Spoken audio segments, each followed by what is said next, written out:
Israel പണ്ടേ ലോകതെമ്മാടിയായിട്ടുള്ള ഒരു രാഷ്ട്രമാണ്. ലോകത്ത് സാധാരണഗതിയിലുള്ള ഒരു മര്യാദയും പാലിക്കേണ്ടതില്ല എന്ന നിലപാട് അംഗീകരിച്ചു പോകുന്ന ഒരു രാഷ്ട്രമാണത്.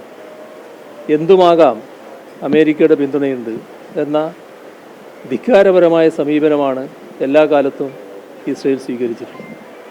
ഇപ്പോൾ അത്യന്തം സ്ഫോടനാത്മകമായ വിവരങ്ങളാണ് ഇന്ന് കാലത്ത് വന്നു കഴിഞ്ഞിട്ടുള്ളത്. അതാണ് ഇറാന് നേരെ നടത്തിയ ആക്രമണം. അത്തരമൊരു ആക്രമണത്തെ ഒരു തരത്തിലും ന്യായീകരിക്കാൻ കഴിയുന്നില്ല. അത് നമ്മുടെ ലോകസമാധാനത്തിന് അങ്ങേയറ്റം ഭീഷണമായ അന്തരീക്ഷമാണ് ഉണ്ടാക്കുക.